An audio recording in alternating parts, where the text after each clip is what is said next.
नमस्कार दोस्तों, उम्मीद करता हूँ आप अच्छे होंगे। एंड आज का जो एपिसोड है ये पावर इलेक्ट्रॉनिक्स एंड ड्राइव्स का सेकेंड एपिसोड है। एंड लास्ट टाइम आपको याद होगा हमने थोड़ा सा इंट्रोडक्शन में हमने टॉर्क की जो फंडामेंटल इक्वेशन थी उसको हमने देखा था। आज का जो एपिसोड रहेगा इसमें थोड़ा फर्दर उसी के ऊपर हम डिस्कस करेंगे। लास्ट टाइम आपको कन्वेंशन समझा रहा था और थोड़ा सा मल्टी क्वाड्रेंट ऑपरेशन के बारे में थोड़ा सा बता रहा था, तो आज हम उसी को देखेंगे। एंड आफ्टर दैट फिर हम equivalent value of drive parameter, जिसमें rotational motion and translational motion जो होते हैं उनमें इक्विवेलेंट पैरामीटर, खासकर जैसे inertia, equivalent inertia and equivalent load torque जो होता है उसको हम कैसे निकालेंगे, वो आज का हमारा टारगेट रहेगा।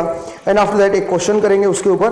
तो चलिए स्टार्ट करते हैं। तो लास्ट टाइम जो टॉपिक बता रहा था मैं आपको वो था speed torque convention and multi quadrant operation. तो जरा देखिए दोस्तों,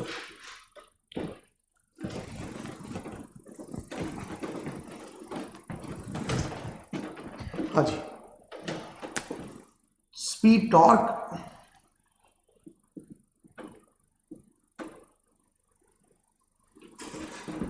कन्वेंशन, ये हमें समझना है, ठीक है। तो लास्ट टाइम मैंने आपको बताया था कि हमारे पास 4 क्वाड्रेंट होते हैं।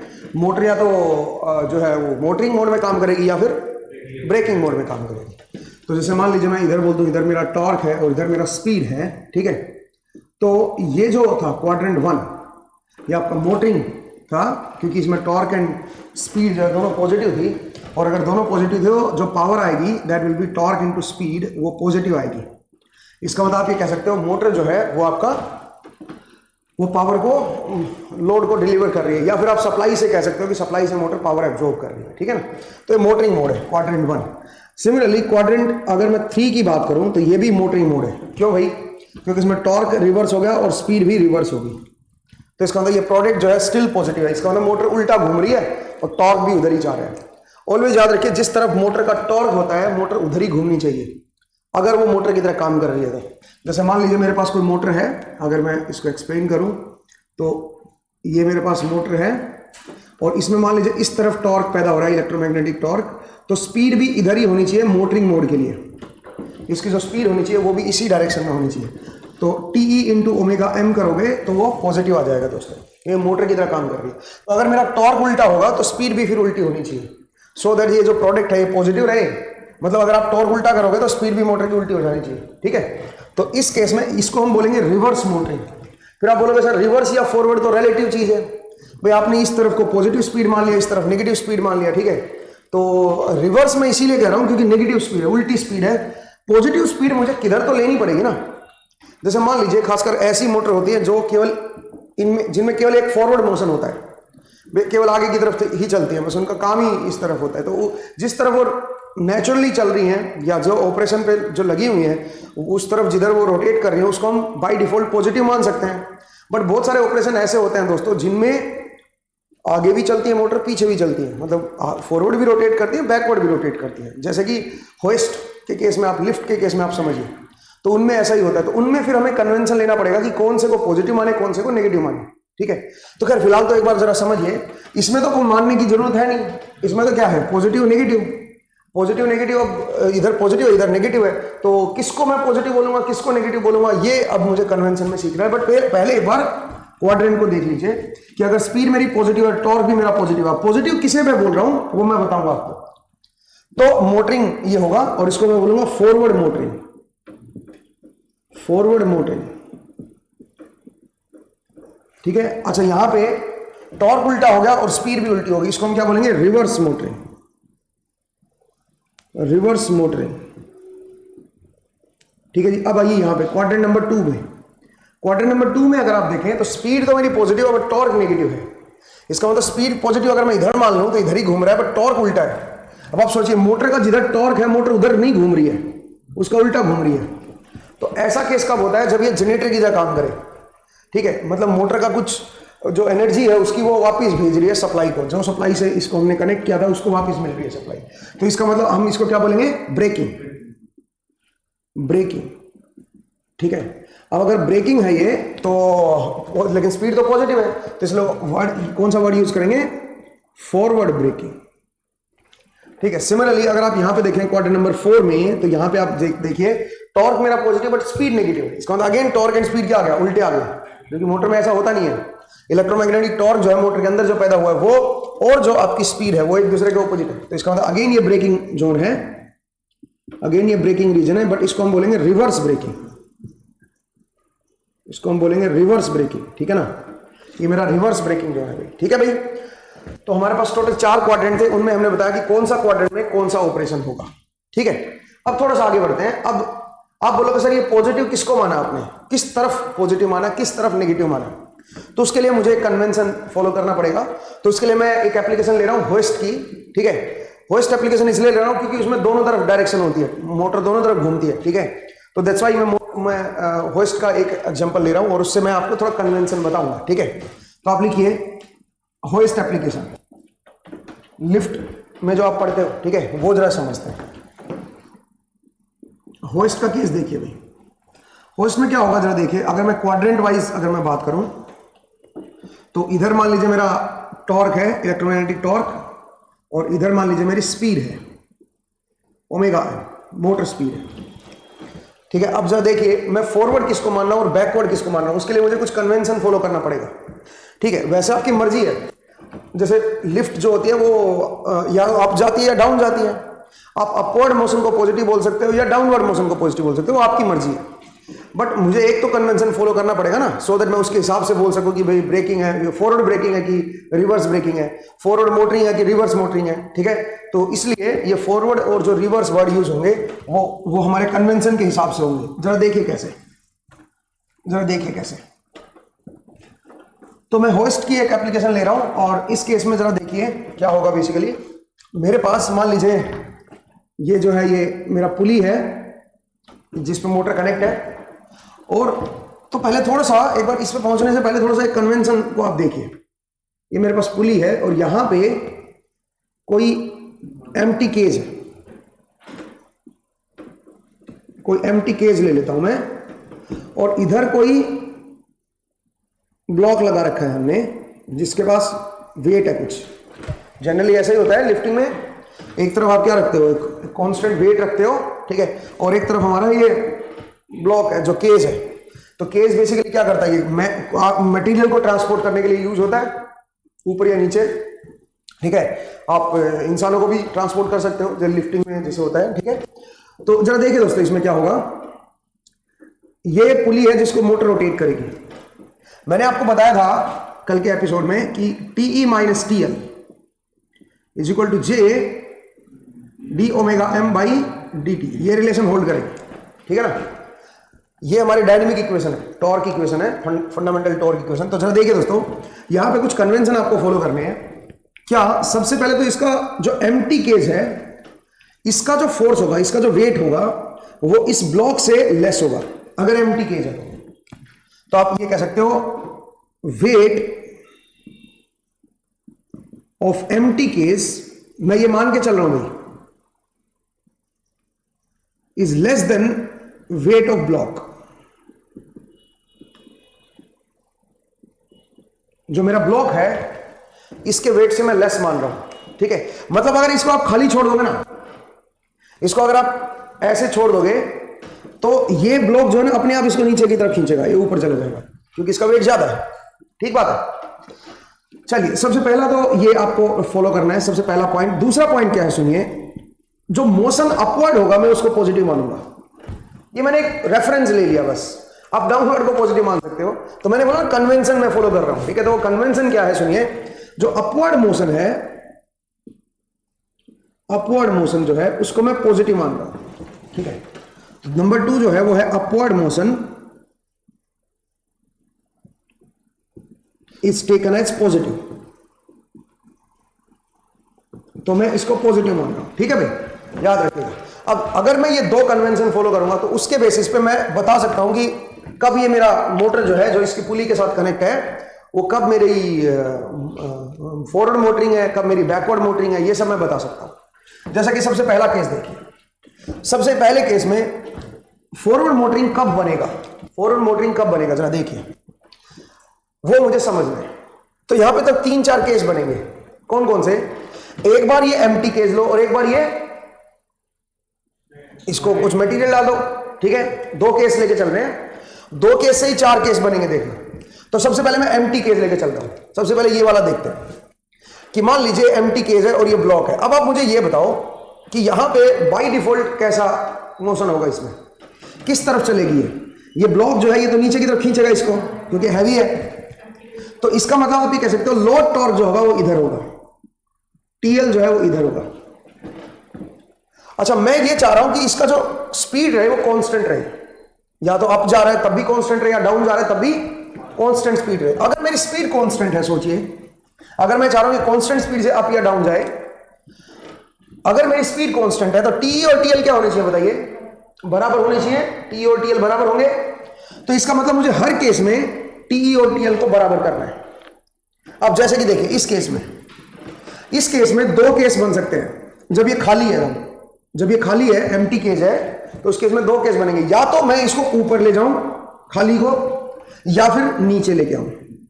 मतलब या तो मोशन मेरा पॉजिटिव हो, मतलब स्पीड मेरी पॉजिटिव होनी चाहिए, ऊपर की तरफ जाएगी तो पॉजिटिव स्पीड बोलेंगे, या स्पीड मेरी नेगेटिव होनी चाहिए। 2 ही केस हो सकते हैं यहां पे।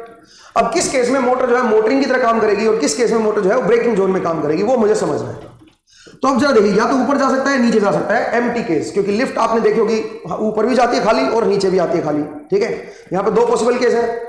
देखते हैं कि कौन से केस में मोटरिंग की तरह काम करेगी, कौन से केस में ब्रेकिंग की तरह काम करेगी। तो समझिए, सबसे पहले मान लीजिए मैं ऊपर वाले को स्टडी करता हूं, ऊपर वाले मोशन को देखना चाह रहा हूं। कांस्टेंट स्पीड से मैं चाह रहा हूं ये ऊपर जाए। तो आप बोलोगे सर ऊपर जाने के लिए मोटर की क्या जरूरत है, जो लोड टॉर्क जो ये इसका वेट है यही इसको नीचे ले आएगा। सही बात है, लेकिन फिर भी आपको मोटर का काम करवाना पड़ेगा। क्यों? क्योंकि अगर आपने मोटर ना चलाई, मोटर को खाली छोड़ दिया, मोटर को ऑफ कर दिया, तो क्या दिक्कत आएगी, ये इसके वजह से इसका एक्सेलरेशन बढ़ती चली जाएगी। अगर आपका मोटर का टॉर्क खत्म कर दिया आपने, 0 कर दिया, तो टीएल की वजह से आपकी जो स्पीड है वो आपकी क्या होना शुरू हो जाएगी, बढ़ना शुरू हो जाएगी। फिलहाल यहां पे क्या है, जब ये खाली है और ये ब्लॉक है, तो टीएल मेरा इस तरफ जा रहा है। मैं चाह रहा हूं स्पीड भी इधर ही आए, मैं स्पीड को भी इधर जा रहा हूं, बट स्पीड में क्या चाह रहा हूं, कांस्टेंट स्पीड को मैं क्या चाह रहा हूं बताओ, मैं चाह रहा हूं कांस्टेंट स्पीड से ऊपर जाए। तो ऐसा करने के लिए मुझे इस टीएल को अपोज करना। स्पीड अगर कांस्टेंट है तो टी और टीएल क्या होने चाहिए बताओ, बराबर। इसका मतलब मुझे जो टी लगाना पड़ेगा वो इस तरफ लगाना पड़ेगा। बोलिए, मोटर टॉर्क जो इलेक्ट्रोमैग्नेटिक टॉर्क होगा वो इस तरफ होना चाहिए। सही है, तो आप बताओ इलेक्ट्रोमैग्नेटिक टॉर्क इधर है, स्पीड मेरी इधर है, स्पीड मेरी पॉजिटिव है, टॉर्क मेरा नेगेटिव है, तो कौन सा मोड हो गया बताओ, ऑपोजिट आ गया। तो इसका मतलब ब्रेकिंग जोन में काम कर रहा है। कौन से ब्रेकिंग जोन में, क्योंकि स्पीड मेरी पॉजिटिव है, क्योंकि मैं इसको पॉजिटिव लेके चल रहा हूं, तो इसका मतलब कौन सा जोन है ये, फॉरवर्ड ब्रेकिंग जोन है। तो इसका मतलब ये वाला जोन है। ठीक है, तो आप इसको अगर आप बनाओगे तो इसको आप बोल सकते हो, यहां पे आप बना दीजिए it is forward braking zone. Note कर लीजिए, भी ये मेरा एम्प्टी केज है और इस तरफ मेरा ये ब्लॉक लगा हुआ है, और मैं चाह रहा हूं अपवर्ड मोशन, मैं चाह रहा हूं स्पीड मेरी इस तरफ हो, कांस्टेंट स्पीड हो। तो लोड टॉर्क तो मेरा वैसे ही इधर आएगा इस ब्लॉक की वजह से, और जो इलेक्ट्रोमैग्नेटिक टॉर्क है वो मुझे इधर लगाना पड़ेगा। ठीक है, तो इसका मतलब ये क्या होगा बताओ, ये मेरा सेकंड क्वाड्रेंट में आ जाएगा। तो क्वाड्रेंट हमने पहले डिफाइन कर रखे हैं कि कौन कौन सा क्वाड्रेंट किस तरफ होगा, तो उसके बेसिस पे ये सेकंड क्वाड्रेंट में होगा। ठीक है, इसको हम क्या बोलेंगे, फॉरवर्ड ब्रेकिंग। फॉरवर्ड क्यों बोला, क्योंकि स्पीड मेरी पॉजिटिव है, इस तरफ मैं पॉजिटिव स्पीड लेके चल रहा हूं, बट जो इलेक्ट्रोमैग्नेटिक टॉर्क है मोटर का उल्टा है उससे। तो इस केस में जो मोटर है वो जनरेटर की तरह काम करेगी, वो सप्लाई को रिटर्न बैक करेगी। समझ आया?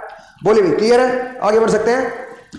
दूसरा देखिए, अब इसी में आप बोलोगे सर जरूरी तो नहीं है कि एम्प्टी केस को मैं ऊपर ही ले जाऊं। सोचिए अगर मैं एम्प्टी केस को नीचे ला रहा हूं, डाउनवर्ड मोशन ले रहा हूं, ठीक है, तो अगर मैं डाउनवर्ड मोशन लूंगा तब जरा देखते हैं कौन सा क्वाड्रेंट बनेगा। देखिए दोस्तों, अगर मैं डाउनवर्ड ले रहा हूं, पहले तो मुझे ये बताओ, एम्प्टी केज है, एक बार शुरुआत से देखिए, एम्प्टी केज है, एम्प्टी केज में बाय डिफॉल्ट किधर जाएगा बताओ, ये हैवी है, ये हैवी है, तो बाय डिफॉल्ट लोड टॉर्क जो है वो इस तरफ लगेगा। लोड का टॉर्क तो यही है ना, लोड तो यही अभी तो फिलहाल यही है, तो लोड का टॉर्क इधर लगेगा। लेकिन मैं किधर मोशन चाह रहा हूं, मैं चाह रहा हूं मेरा ओमेगा एम नीचे आए, इस बार मैं डाउनवर्ड मोशन चाह रहा हूं। ठीक है, अब आप मुझे ये बताओ, लोड टॉर्क इधर है, मैं स्पीड इधर चाह रहा हूं इसका उल्टा, तो एक सिंपल सी बात है, मोटर को क्या करना पड़ेगा, फिर मोटर को इधर टॉर्क लगाना पड़ेगा, नहीं समझे, तभी तो इधर घूमेगी कांस्टेंट स्पीड से। ठीक है, और अगर ये कांस्टेंट स्पीड से जा रहा है तो टी की वैल्यू किसके बराबर होनी चाहिए, टीएल के बराबर होनी चाहिए, समझ रहे हो, लेकिन इस बार इस तरफ ही होनी चाहिए। तो आप बताओ, स्पीड मेरी नेगेटिव है, टॉर्क भी मेरा नेगेटिव है, स्पीड और टॉर्क दोनों क्या हो गए, नेगेटिव हो गए, क्योंकि डाउनवर्ड मोशन है, ठीक है, और टॉर्क भी मेरा उल्टा है, समझ रहे हो, मैं उस तरफ के टॉर्क को पॉजिटिव मान रहा हूं, मतलब जो अपवर्ड मोशन की तरफ जो टॉर्क पैदा करेगा उसको मैं पॉजिटिव मान रहा हूं। मोटर का वो टॉर्क जो अपवर्ड मोशन को सपोर्ट करता है उसको मैं पॉजिटिव मान रहा हूं। तो फिलहाल जो टॉर्क है वो क्या है, वो भी नीचे की तरफ है, स्पीड भी मेरा नीचे की तरफ है, तो अगेन मोटरिंग मोड है ये, बट कौन सा ये, रिवर्स मोटरिंग है। तो इसको मैं यहां पे बना देता हूं, ठीक है, इसको मैं यहां पे बना देता हूं। तो पॉइंट को समझिए भाई, दिस इज रिवर्स मोटरिंग, ठीक है, ये मेरा टी है, टीएल मेरा इधर ही रहेगा और स्पीड मेरी इस तरफ आ जाएगी ओमेगा एम, और आप देख सकते हो स्पीड नेगेटिव है, टॉर्क भी नेगेटिव है, इट इज रिवर्स मोटरिंग। अब अगला केस देखते हैं। ये तो अभी तक तो हमने क्या देखा, एम्प्टी केस को देखा, बट अब मटेरियल लगाते हैं केस के अंदर, सोचिए। और मैं एक और चीज मान के चल रहा हूं यहां पे, तीसरा क्या, if the case contain the material then the weight of the case is greater than the weight of the block. मैं ये भी मान के चल रहा हूं भाई, लिखिए, if case contain material then weight of case is greater than weight of block, weight of block, ये भी एक कंडीशन है भाई। तीन कंडीशन मुझे अब फुलफिल करनी है, मतलब तीन कंडीशन को मैंने डिफॉल्ट कंडीशन ले लिया, मतलब ये मैं हमेशा ध्यान रखूंगा। अब जरा देखिए, अब एक काम करता हूं, इस केस के अंदर मैं मटेरियल को डाल देता हूं, तो एक बार फिर से हटा दूं पूरी सब चीजों को।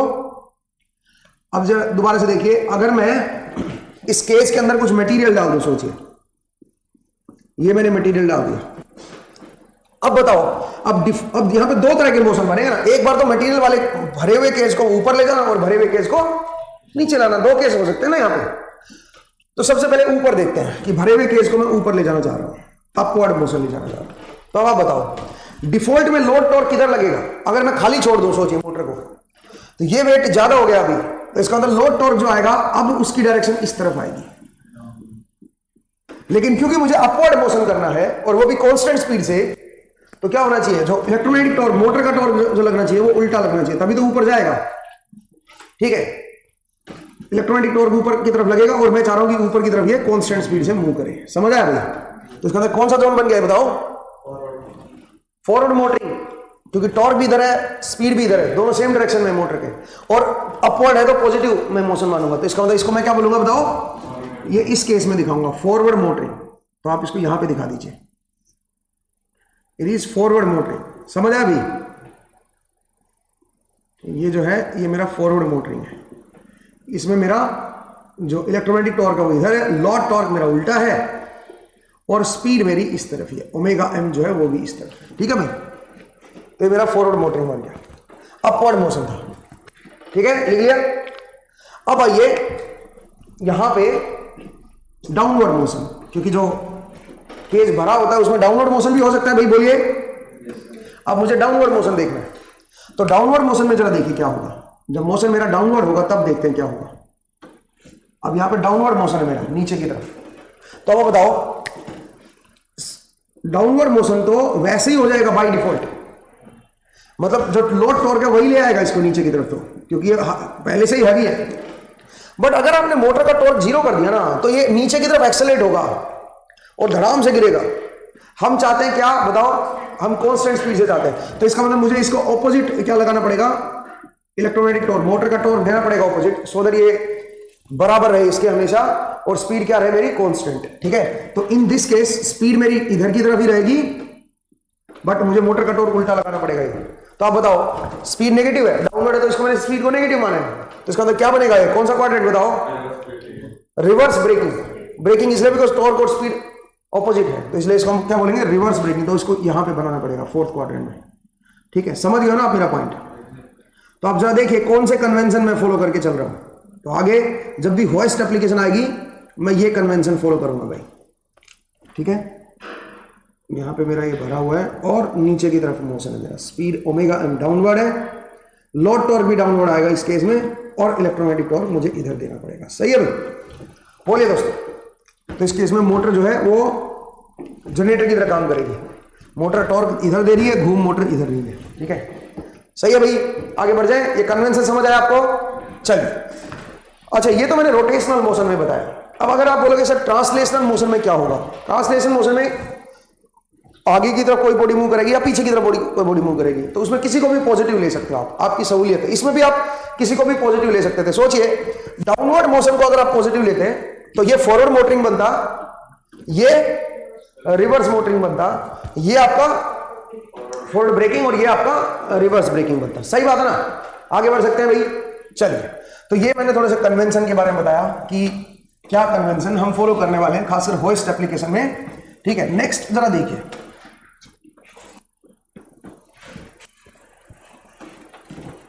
नेक्स्ट अब हम इक्विवेलेंट पैरामीटर पढ़ेंगे, ठीक है।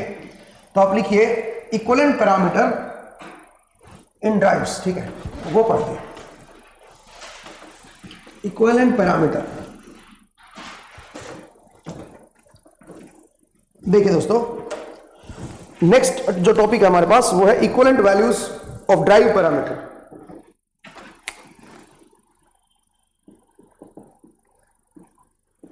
इक्विवेलेंट पैरामीटर्स, ये देखते हैं। तो सुनिए, ये ट्रांसफॉर्मर की तरह ही है। अच्छा, पिछले क्वेश्चन में मुझे एक बात बताओ, जब मैंने आपको बताया था कि जब भी कोई होइस्ट होता है अगर वो स्लो स्पीड पे है तो जो लोड टॉर्क होगा वो क्या रहेगा? उसका कांस्टेंट। स्पीड के साथ जो लोड टॉर्क होता है वो कांस्टेंट होता है अगर लो स्पीड पे, लोअर स्पीड पे अगर मैं देखूं, ठीक है ना। और अगर स्पीड हाई कर दूंगा तो फिर क्या होगा? टॉर्क जो है बढ़ जाएगा हाई स्पीड के साथ, लोड टॉर्क बढ़ जाएगा, क्योंकि वो स्पीड जो वो एयर जो है वो अपोज भी करेगी उसको ना। तो अगर लो स्पीड पे देखोगे, होइस्ट एप्लीकेशन अगर आप देखोगे, तो मैं ये कह सकता हूं कि इधर मान लीजिए मेरा स्पीड है और इधर मेरा मान लीजिए टॉर्क है, लोड टॉर्क। तो लो स्पीड के लिए कांस्टेंट सही रहेगा और हाई स्पीड जब आप करोगे तो बढ़ जाएगा। ऐसा कुछ हमने बनाया था मेरे ख्याल से, ठीक है ना। तो आप इसको याद रखिएगा। नेक्स्ट जरा देखिएगा, नेक्स्ट है मेरे पास इक्विवेलेंट पैरामीटर। अब इक्विवेलेंट पैरामीटर में हम क्या पढ़ने वाले हैं? सबसे पहले तो हम यहां पे दो चीजें इंपॉर्टेंट है हमारे लिए, वो है एक तो इनर्शिया, बिकॉज इनर्शिया जो है वो रिस्पॉन्सिबल होती है मोटर को रोकने के लिए, मोटर के रुकने के लिए या मोटर को ऑपोजिट डायरेक्शन में जाने के लिए। इन सब के लिए इनर्शिया बड़ी इंपॉर्टेंट चीज है। अगर किसी मोटर का इनर्शिया ज्यादा होगा तो आप उसको रिवर्सिबल मोशन इतना इजीली नहीं कर पाओगे। सोचिए कोई मोटर ऐसी है जो कोई लिक्विड को मिक्स कर रही है, कोई गाढ़ा लिक्विड है, जैसे कि आप सोचिए जैसे चीनी बनाते हैं, तो चीनी बनाते हैं तो गन्ने का जो जूस होता है उसको कोई जैसे घुमाते हैं, मान लीजिए कोई मोटर ऐसी है जो गन्ने के जूस को घुमाती है, तो गन्ने का जूस जो होता है थोड़ा गाढ़ा होता है, धीरे धीरे उसको गर्म करते हैं तो गाढ़ा होता चला जाता है, ठीक है। अब सोचिए वो डेंस अगर होता जा रहा है और कोई मोटर उसको घुमा रही है और हमें उसको उल्टा घुमाना है उस मोटर को, तो वो बहुत आसान नहीं होगा उल्टा घुमाना, ठीक है, वो बहुत मुश्किल हो जाएगा। तो जब भी हमें ऐसे रिवर्सिबल मोशन करने होते हैं तो उस केस में मोटर का इनर्शिया बड़ा इंपॉर्टेंट हो जाता है, और खासकर तब जब मोटर के साथ कई और तरह के लोड कनेक्ट हो, ठीक है। जैसे कि देखिए, मान लीजिए मेरे पास एक मोटर है, सुनिएगा, मेरे पास एक मोटर है, अब उसके साथ कुछ लोड कनेक्ट है, ठीक है। कुछ लोड तो उसके साथ डायरेक्ट कनेक्ट है। सोचिए डायरेक्ट कनेक्ट का मेरा कहने का मतलब क्या है, बताओ? डायरेक्ट कैसे कनेक्ट करते हो? डायरेक्ट लोड कनेक्शन कैसे होता है मोटर की शाफ्ट से? देखो, मोटर पे जो लोड लगता है वो उसकी शाफ्ट के थ्रू ही लगता है, ठीक है। मोटर की जो शाफ्ट होती है उसी पे तो लगेगा, और शाफ्ट तो पतली सी होती है, उसके ऊपर डायरेक्ट लोड कैसे लगा दोगे? उसके ऊपर डायरेक्ट में भी आपने ये लेथ मशीन देखी है? लेथ मशीन देखी है? जैसे कुछ वुडन लेथ मशीन होती है, या फिर कुछ जैसे वो लेथ मशीन भी होती है ना लोहे की और वो सब, ठीक है। तो वो क्या होते हैं, उनके ऊपर जो मोटर की शाफ्ट होती है वो निकली होती है एक तरफ, ठीक है, और यहाँ पे क्या होता है उसको थोड़ा सा शार्प एज बना देते हैं, और दूसरी तरफ उसका एक स्टैंड होता है ऐसे ही, ठीक है। लेथ मशीन जरा देखिए कैसी होती है। अब सिंपल आप अपना भी बना सकते हो, यहाँ पे इसको फिक्स कर दिया जाता है मोटर को, ये इसका स्टैंड है, ठीक है।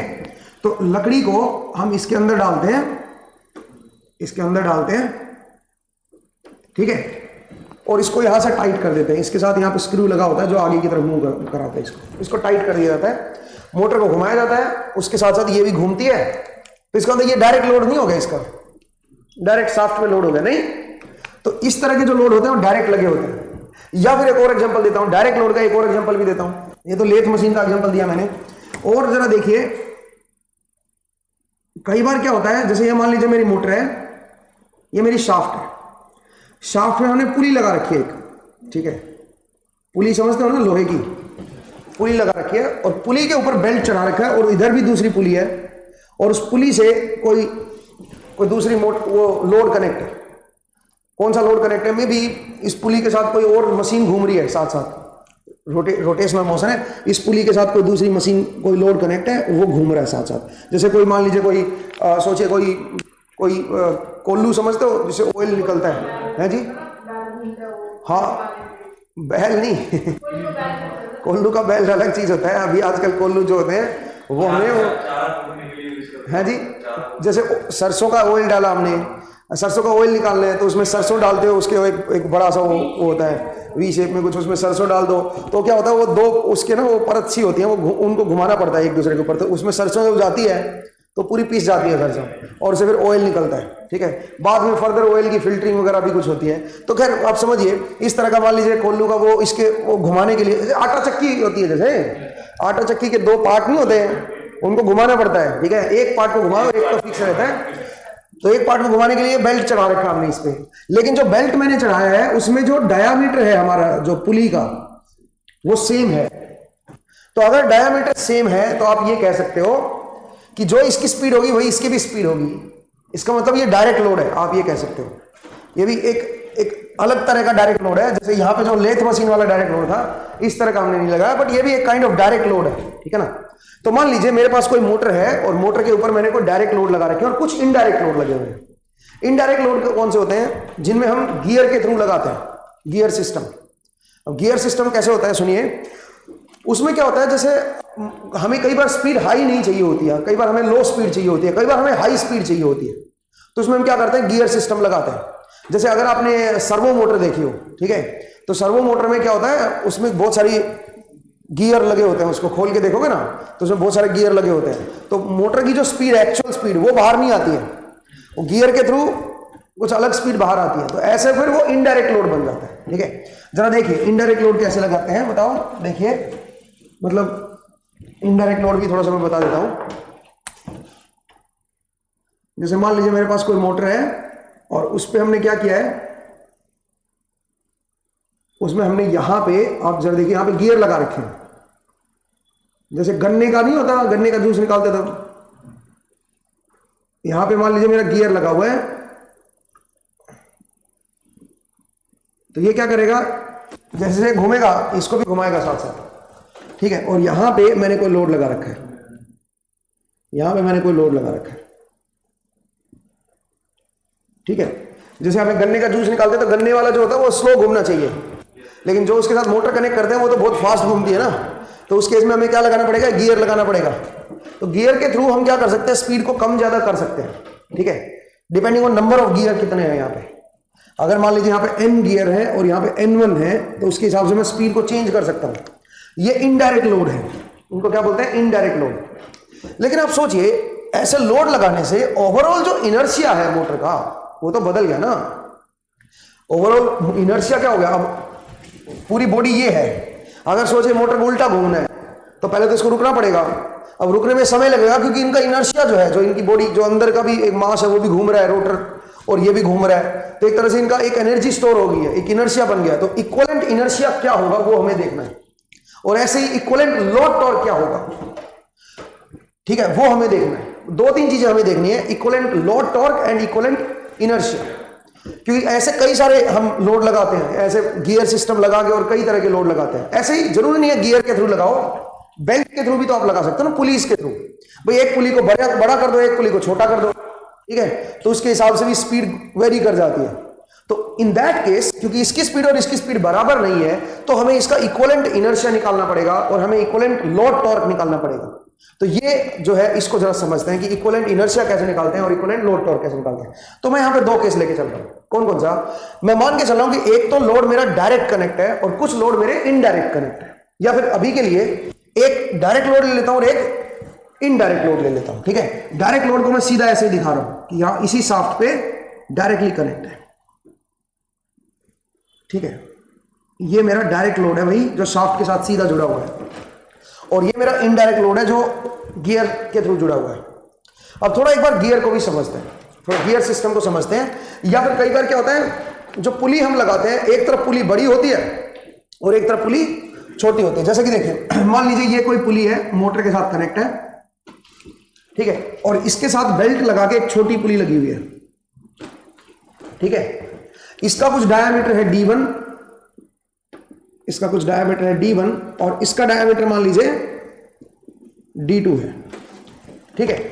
और मैं थोड़े दूसरे कलर से बेल्ट दिखा देता हूं आपको। इनके ऊपर बेल्ट चढ़ा हुआ है,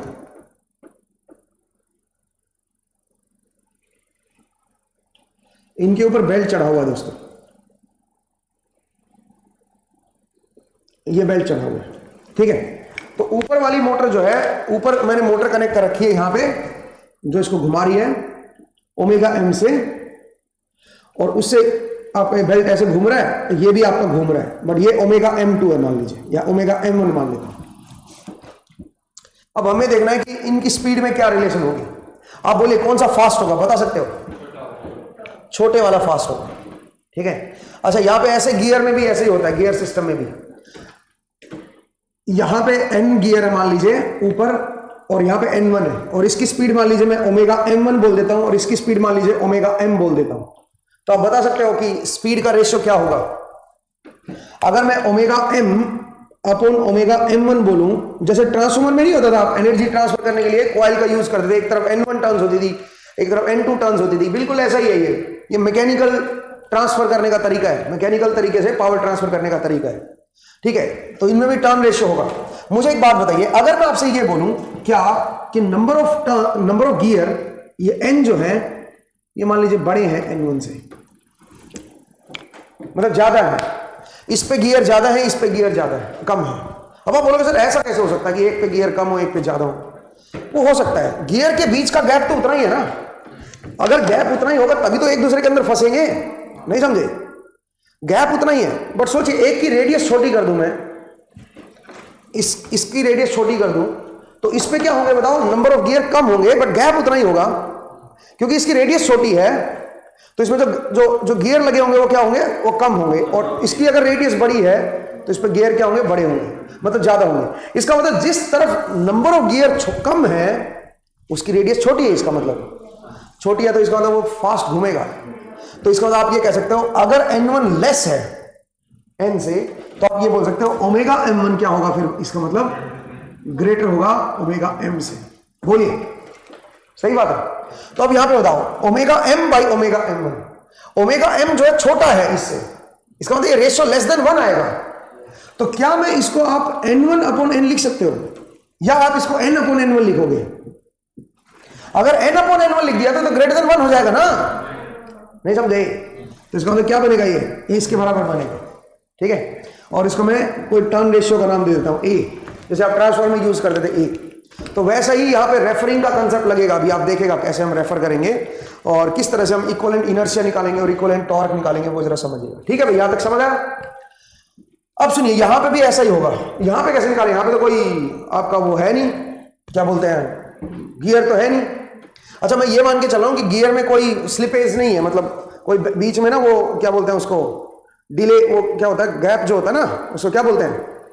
जो गैप नहीं होता, खाली जो जैसे होता है, कई बार प्लेन नहीं होता, जैसे कोई गाड़ी घुमाते हो आप, तो कई बार वो पुराने टाइम होता था कि वो स्टीयरिंग होता था, उसको घुमाते थे, तो पहले क्या होता था, वो स्टीयरिंग, वो टायर घूमता ही नहीं था, पहले वो प्ले होता था उसके अंदर, पहले वो ऐसे ही घूमती थी वो, ठीक है। तो उसको क्या बोलते हैं? डेड जोन, डेड टाइम बोलते हैं ना वो, कि वो घूम नहीं रहा है, उसमें बीच में अटक रहा है, ऐसे उसमें गैप आ जाता है, तो वो मैं नेग्लिजिबल मान के चल रहा हूँ, ठीक है।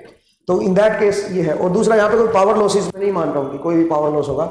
इसमें हम ग्रीस वगैरह देते हैं ना, वो इसीलिए देते हैं कि भाई आपस में ना वो फ्रिक्शन कम हो जाए और लॉसेस कम हो। यहाँ पे जरा देखिए, इस जगह पे क्या होगा? इस जगह पे बेल्ट का जो स्लिप होता है ना, बेल्ट, वो मैं नेग्लेक्ट मान रहा हूँ।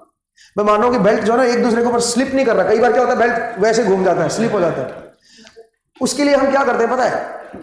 इसमें ना एक ब्लैक वो आता है, वो उसको लगाते हैं साथ साथ, है ना, जैसे जब पट्टा घूम रहा होता है उसके साथ साथ वो कनेक्ट कर देते हैं। हल्का सा आता है कुछ, मैं उसका नाम नहीं पता मुझे, चारकोल टाइप होता है, हाँ, काला काला सा होता है, चारकोल टाइप, वो उसके साथ अटैच कर देते हैं। वो फिर वो इसे चिपकना शुरू कर देता है, वो पकड़ लेता है जी।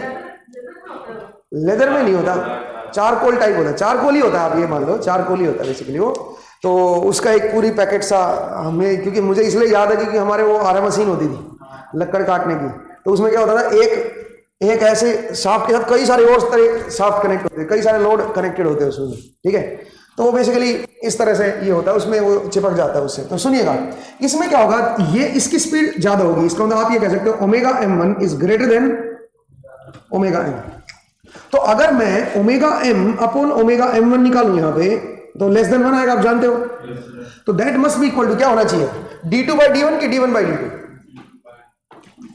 d2 by d1, d2 by d1 छोटा है ना, अगर ये लेस देन 1 है तो ये भी लेस देन 1 होना चाहिए ना भाई, समझ लो, बोलो यार, या रेडियस का रेशियो ले लो, एक ही बात है, ठीक है भाई, समझ आया आपको। तो कुल मिला के यहां पे इस तरह का रेशियो बनेगा। आप देखिए इस चीज को, अगर मान लीजिए बेल्ट में आ रखा है तो इस तरह का, और इसी को मैं टर्न रेशियो ए बोलूंगा।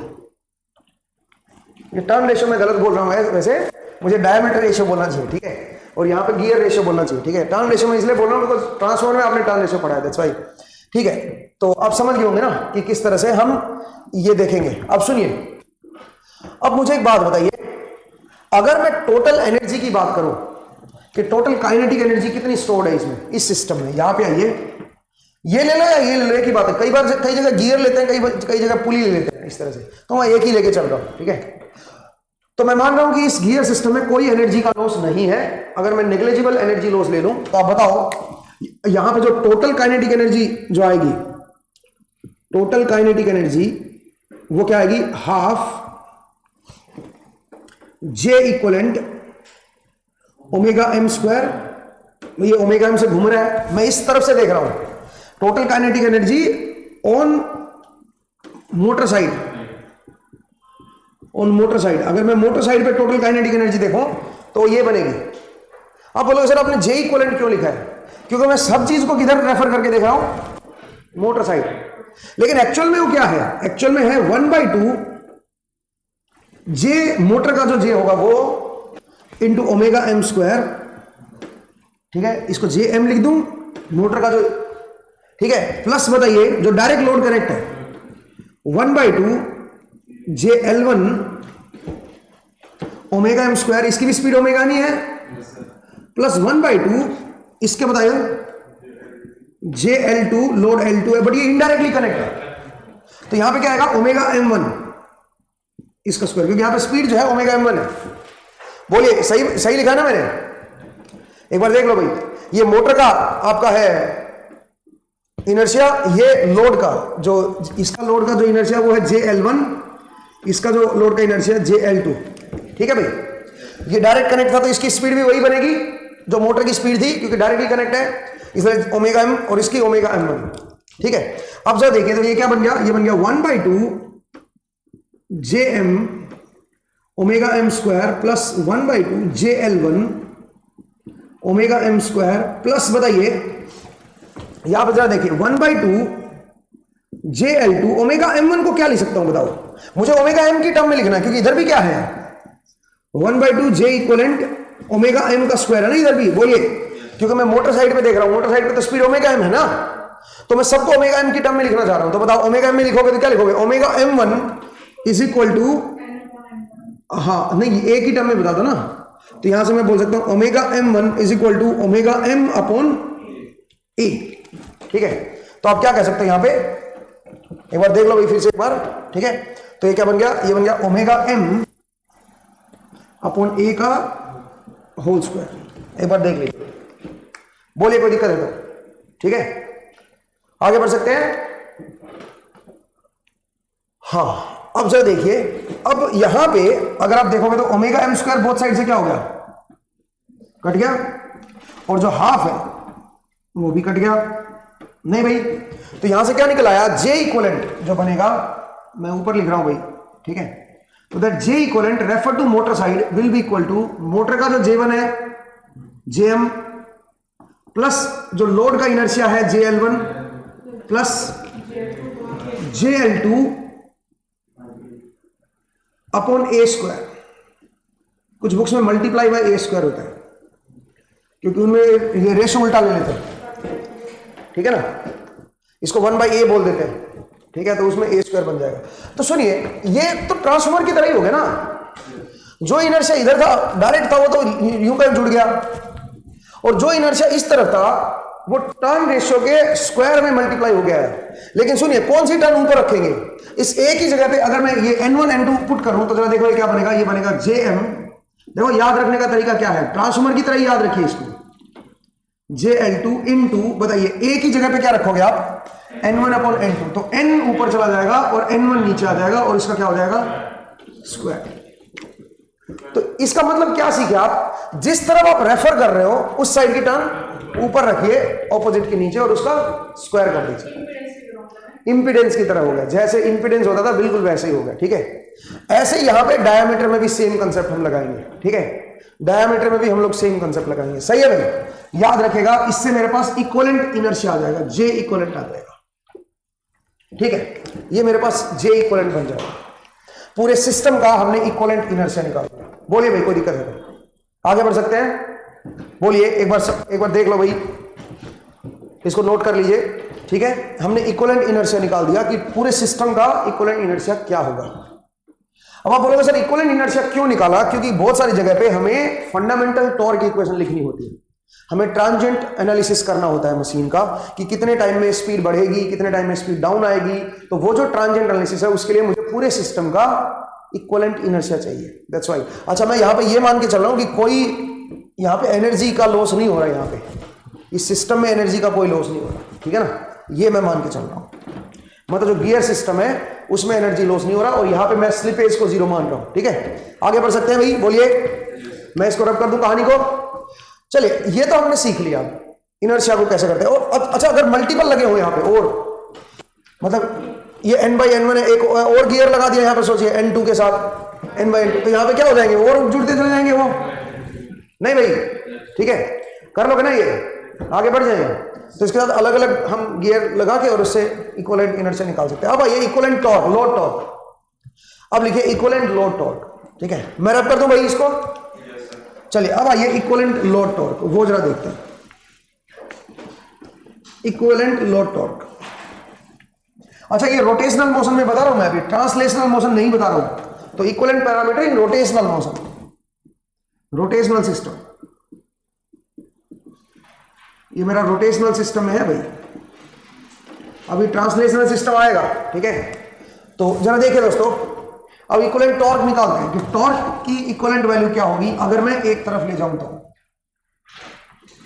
वो भी जरा देख लेते हैं। तो टॉर्क होता है पावर में, ठीक है।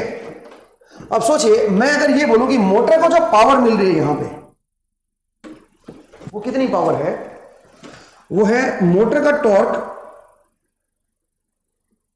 T into omega M, and that must be equal to क्या होना चाहिए, जो लोड को पावर मिल गई, मैं इसकी एफिशिएंसी को मैं मान रहा हूं कि जो ये पावर मोटर के अंदर डेवलप हो रही है वही आगे जा रही है, ठीक है। तो that must be equal to क्या होना चाहिए, लोड की power TL into omega M. बोलो भाई, सही बात है, लोड की पावर, अब लोड जो है वो अकेला ये नहीं है, ये भी है, तो that must be equal to मेरा क्या होना चाहिए, TL1 इंटू ओमेगा एम। एक तो इसकी पावर हो गई सीधा सीधा, इसमें जो पावर गई है, प्लस क्या होना चाहिए बताओ जरा, जो इसको पावर मिली है, that is TL2 into omega N1। बोलिए भाई, तो ये मेरा टोटल लोड टॉर्क है, इधर देखिए ये T कैपिटल L लिखा ना, this is total load torque, और ये इसके बराबर होगा। लेकिन सुनिए ये जो है आउटपुट पावर होती है, ठीक है, ये आउटपुट पावर। सोचिए इसकी एफिशिएंसी जो है वो कुछ ईटा है मान लीजिए, तो इसका मतलब जो इनपुट पावर होगी वो क्या होगी, डिवाइड बाय एफिशिएंसी, नहीं, बिकॉज ये जो होती है लोड इनटू ये तो आउटपुट पावर होती है ना, ठीक है। बोलिए भाई, ठीक है। तो आप बोलोगे सर फिर तो इसमें भी होनी चाहिए, इसमें भी एफिशिएंसी डाउन होना चाहिए, बिल्कुल, अगर इस लोड की एफिशिएंसी दे रखी है तो उसमें भी डाउन होनी चाहिए। बट मान लीजिए इसकी एफिशिएंसी जो है 100%, एक मिनट मान लेते हैं, तो जनरलाइज केस हो जाएगा ना उससे, तो मैं बोल सकता हूं कि ये और इसमें ये आ जाएगा, ठीक है। तो अब जरा देखिए इसकी एफिशिएंसी 100%, जिसकी एफिशिएंसी दे रखी है उसको डिवाइड कर देंगे, क्योंकि ये जो पावर होती है कौन सी पावर होती है बताओ, जो आप कह सकते हो लोड को ट्रांसफर हुई है सीधा सीधा, ठीक है, जो लोड को ट्रांसफर हुई है, या आप ये कह सकते हो जैसे इसकी एफिशिएंसी जो है वो कितनी बताइए, वो ईटा एफिशिएंसी है। ईटा एफिशिएंसी का मतलब क्या हुआ, मतलब जो पावर इसको मिली है वो जो आउटपुट पावर आ रही है उसको डिवाइड बाय ईटा करेंगे तब जाके वो इनपुट पावर ट्रांसफर होगी। मतलब यहां से जो पावर ट्रांसफर हुई है input power, that is this. और क्योंकि ये डायरेक्ट कनेक्टेड है तो आप ये कह सकते हो जो इस लोड को पावर मिल रही है वही डायरेक्टली इस लोड की पावर है। ठीक है, आप समझ रहे हो मेरा पॉइंट? बिकॉज यहां पे थोड़ा कंफ्यूजन आपको ये हो सकता है कि भाई ये जो पावर है सर ये कोई इससे बाहर थोड़ी ना आ रही है, ये तो इसको मिलने वाली पावर है ना, ये वो है। बट क्योंकि ये जो ट्रांसफर हो रही है इसके थ्रू, तो उस सिस्टम में मैं मान के चल रहा हूं जो ट्रांसफर करने वाला सिस्टम है उसकी जो एफिशिएंसी है वो मान लीजिए मेरी पूरी नहीं है। तो दैट्स व्हाई मैंने इसमें ईटा से डिवाइड किया, इसको नहीं किया ईटा से डिवाइड, क्योंकि इसमें तो जो पावर लोड को मिलेगी वो यहीं से मिल जाएगी और वही मेरी आउटपुट पावर आएगी। आप समझ रहे हो? इस पॉइंट को समझना भाई। जनरली लोग ये सोचते हैं ना कि भाई लोड की जो आउटपुट पावर है वो अलग होगी, इनपुट पावर अलग है। अरे भाई जो इनपुट पावर है वही लोड को मिलेगी ना। नहीं, एफिशिएंसी का मतलब समझिए कौन सी एफिशिएंसी है। लोड को जो पावर मिल रही है उसमें एफिशिएंसी का कोई मतलब नहीं बनता। क्यों? क्योंकि वो पावर तो लोड को मिल गई। अब लोड वेस्ट करे चाहे कुछ भी करे, लोड की थोड़ी ना कोई एफिशिएंसी हो सकती है, लोड को तो पावर मिल गई। तो आप बोलोगे सर यहाँ पे ये भी लोड पावर है ये भी लोड पावर, आपने एफिशिएंसी डिवाइड क्यों किया? क्योंकि मैं इसको डिवाइड इसलिए कर रहा हूं बिकॉज मैं इस पूरे सिस्टम को, इस इधर से जो सिस्टम है उसके अंदर कुछ लॉस हुआ होगा ना। यहां से जो पावर ट्रांसफर हुई है एक्चुअल में इसको कितनी पावर मिली है पहले ये बताओ। इसको पावर मिली है ओमेगा m1 इंटू TL2, ठीक है। बट यहां से पावर ट्रांसफर कितनी हुई है इसके लिए? वो इतनी नहीं हुई। क्यों? क्योंकि ट्रांसफरिंग में कुछ लॉस हो गया ना। मान लीजिए मैं मान लेता हूं कि कुछ एफिशिएंसी है सिस्टम की, गियर सिस्टम की, ठीक है, तो वो ईटा से मैंने डिवाइड कर दिया। समझ रहे हो? लोड को तो इतनी पावर मिल गई, लोड की कोई एफिशिएंसी नहीं है, वो उसको क्या करेगा, वो कंज्यूम कर लेगा जो भी उसको मिलेगा। इसमें क्यों नहीं किया मैंने ईटा से डिवाइड? बिकॉज इसमें क्या कह सकते हो आप, डायरेक्ट ट्रांसफर हो गया पावर का। तो आप थोड़ा सा इसको करेक्ट कर लीजिएगा, ठीक है ना। इस तरह से मैं इसको लेके चलता हूं, ठीक है। अच्छा अब चलिए जरा डिवाइड कीजिए फिर। तो इक्विवेलेंट लोड टॉर्क क्या बनेगा, TL that is equal to omega m से डिवाइड कर दो तो बोलिए ये बन जाएगा TL1 जो डायरेक्ट लोड कनेक्ट है वो plus TL2 by eta into omega m1 by omega m। और ओमेगा m1 बाई ओमेगा क्या होता है, n बाई n1। जरा देखिए दोस्तों, तो इसमें क्या होगा, पिछले में क्या था बताओ, स्क्वायर था, इसमें स्क्वायर नहीं है बस। और नीचे एक एफिशिएंसी की टर्म भी आ गई है जो खासकर गियर के थ्रू ट्रांसफर होते हैं उनमें एफिशिएंसी की भी टर्म आ जाएगी, ठीक है। जो डायरेक्ट लोड कनेक्ट है उनमें एफिशिएंसी की टर्म नहीं लेगी। अगर एक और लोड लगा होता सोचिए यहाँ पे, तो उसमें क्या और होता, प्लस यहाँ पे क्या करता मैं, TL2 अपॉन ईटा2 है जी, TL3 अपॉन ईटा2 और यहाँ पे क्या होता N upon N3, N upon N3। अगर N के साथ यहाँ पे जुड़ा हुआ एक और गियर लगा होता, ठीक है ना। समझ गए मेरा पॉइंट? ठीक है। तो इस तरह से हम लोग क्या करेंगे, इक्विवेलेंट टॉर्क निकालेंगे। ये मेरा इक्विवेलेंट टॉर्क का कंसेप्ट है, ठीक है। लेकिन जो लोड डायरेक्टली कनेक्ट है उसको तो ये पावर मिली गई ना यार, इसमें थोड़ी ना कोई लॉस का हम कंसेप्ट लगाएंगे, ठीक है। तो ध्यान दीजिएगा, कई बार हमें इक्विवेलेंट लोड टॉर्क निकालना होता है। तो इक्विवेलेंट लोड टॉर्क हम कैसे निकालेंगे वो मैंने आपको बताया है, ठीक है। और ये सारा कौन सा कंसेप्ट बताइए, ये सारा का सारा रोटेशनल मोशन में मैंने बताया, ठीक है। ये सारा का सारा आपको रोटेशनल मोशन में बताया। नेक्स्ट हम पढ़ेंगे ट्रांसलेशनल मोशन, ठीक है। तो आप लिखिएगा ट्रांसलेशनल मोशन में, लोड्स विद ट्रांसलेशनल मोशन, ठीक है। उसमें जरा देख लेते हैं, मैं रब कर दूं, लोड्स विद ट्रांसलेशनल मोशन।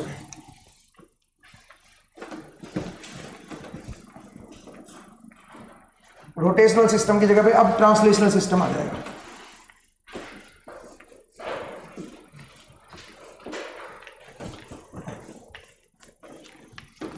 देखिएगा,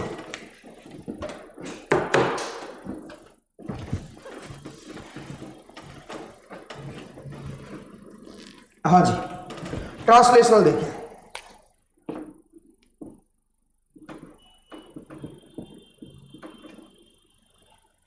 अब सुनिए इसमें क्या होगा, इसमें कोई गियर सिस्टम में नहीं मान के चलाऊं, मैं मान के चलाऊं कि कुछ लोड जो है मोटर घूम रही है बट उसके साथ कुछ लीनियर मोशन कनेक्टेड है। अब आप बोलोगे सर लीनियर मोशन कैसे कनेक्ट होता है, देखा जाए तो वो भी गियर के थ्रू ही कनेक्ट होता है। जैसे कि देखिए मेरे पास एक ये ट्रेन समझ लो, ये पुली है, सर ये ट्रेन है, दो ट्रेन के जो वो होते हैं ना पटरियां, ट्रैक है, और इसके ऊपर मैंने कुछ एक वो बना रखा है अपना, एक बग्गी बना रखी है, ठीक है। और बग्गी के ऊपर कुछ लोड रखा हुआ है, लक्कड़ रखा हुआ है, समझ रहे हो, बग्गी के ऊपर लक्कड़ रखा हुआ है और मेरे पास यहां पे एक मोटर है, यहां पे एक मोटर है।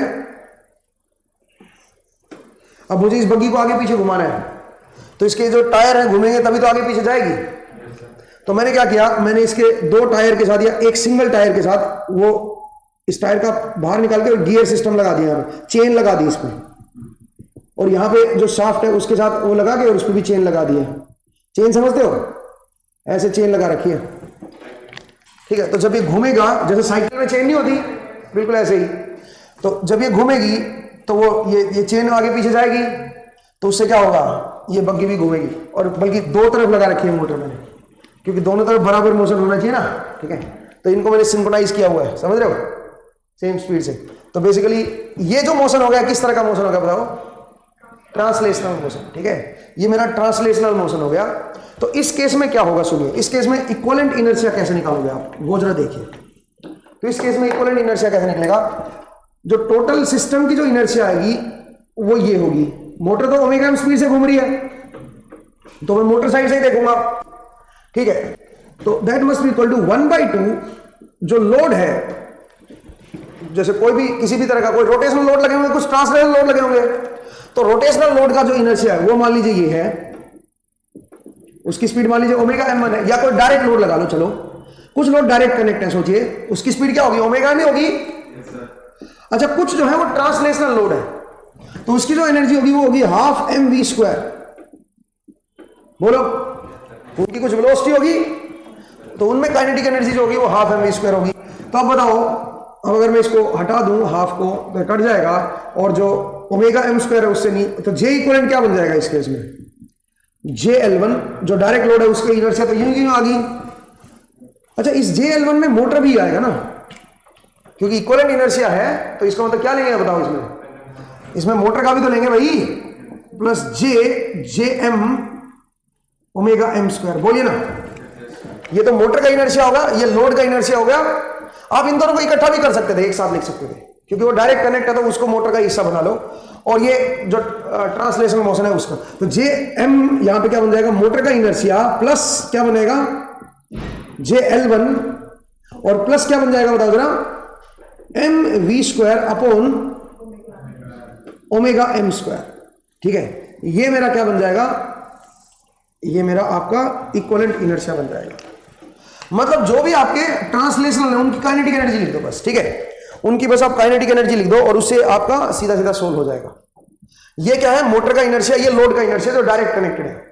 अब सोचिए, ये तो केवल पहले वाला कोई एक सिंगल लोड था जो ट्रांसलेशन था। ऐसे ही अगर मान लीजिए एक और होता, तो यहां पे क्या करता फिर, उसका m1 v1 लिया ना मैंने, ऐसे फिर दूसरा कोई लोड है, सोचिए वो भी, उसमें भी ट्रांसलेशनल मोशन आ रहा है, तो उसमें क्या करते फिर m2 v2²/2, नहीं, तो यहां पे एक और टर्म आ जाती। तो खैर यहाँ पे फिलहाल m1 v1 है भाई, ये m1 v1 मैंने इसीलिए 1 यूज इसलिए किया क्योंकि और भी तो हो सकते हैं, तो मैंने तो सिंपल एक केस लिया है। तो इसको आप जरा नोट कर लीजिएगा कि कैसे हम इसको लिखेंगे, उम्मीद आपको समझ आ गई। आगे बढ़े, इक्विवेलेंट इनर्शिया लिख सकते हो आप इसका। नेक्स्ट आइए इक्विवेलेंट टॉर्क, ठीक है, और उसके बाद कुछ क्वेश्चंस करेंगे हम लोग, बट क्वेश्चन जो है वो अगली क्लास में जाएंगे भाई, ठीक है। जो टॉर्क देखिए, टॉर्क कैसे निकालेंगे, टॉर्क होता है जैसे देखो, जो मेरा टोटल लोड टॉर्क है वो इनटू मोटर की स्पीड ओमेगा, ये इक्विवेलेंट लोड टॉर्क है, ध्यान देना। तो that must be equal to जो लोड मेरा जो लोड डायरेक्ट कनेक्ट है TL1 इनटू ओमेगा m, ये तो ये बन जाएगा प्लस, ये तो रोटेशनल मोशन था, इसका तो हमने ऐसे लिख दिया, बट कुछ ट्रांसलेशनल मोशन भी तो हो सकता है, तो उनमें वो क्या होगा F1 V1, फोर्स उसके ऊपर जो लगेगा इनटू वेलोसिटी, ये क्या होता है, ये पावर होती है। और क्योंकि ये तो लोड की पावर है, जो हमने कुछ ट्रांसफर करने के लिए कुछ सिस्टम भी लगाया होगा, जो लीनियर मोशन होता है उसके साथ कुछ चेन सिस्टम नहीं लगाते हैं, तो उसकी कोई एफिशिएंसी भी होगी ना, नहीं समझे। ये तो लोड को जो पावर मिली है वो है, बट जो इनपुट पावर दी गई है लोड को, वो जो भेजी गई है वो पावर नहीं है, वो भेजी कितनी गई है डिवाइड बाई उसकी एफिशिएंसी, जो सिस्टम है उसकी एफिशिएंसी, तो ये इसके बराबर होगा, सही बात है। तो अब यहां से ओमेगा m को डिवाइड कर लो बस, सिंपल।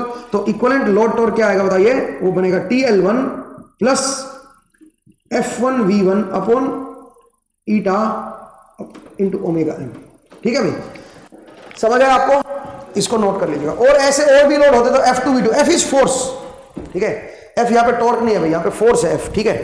तो आप इसको नोट कर लीजिएगा दोस्तों, ये काफी इंपॉर्टेंट है। और जब हम अगली क्लास में मुलाकात करेंगे तो हम यहीं से आगे हम बताएंगे, इसके ऊपर कुछ क्वेश्चंस करेंगे और देखेगा कि इसके ऊपर क्वेश्चंस किस तरह के बनते हैं और कैसे उनको हम सोल्व करते हैं। तो नेक्स्ट क्लास में एक तो इसके ऊपर क्वेश्चंस करेंगे, दूसरा हम इनर्शिया को अगर हमें मेजर करना हो तो कैसे मेजर करेंगे वो हम लोग देखेंगे, और जो लोड टॉर्क होते हैं वो कितने टाइप के होते हैं वो भी हम लोग थोड़ा सा पढ़ेंगे भाई।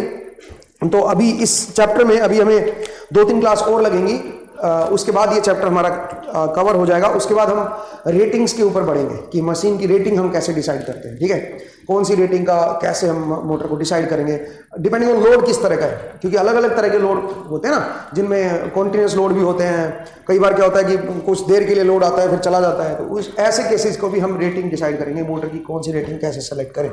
तो उम्मीद करता हूं आज का एपिसोड जो है आपको समझ आया। तो आज के लिए हम इतना ही करेंगे। तो अपना ख्याल रखिए, बस पढ़ते रहिए, मुस्कुराते रहिए। नेक्स्ट टाइम फिर से मुलाकात होगी। Thank you.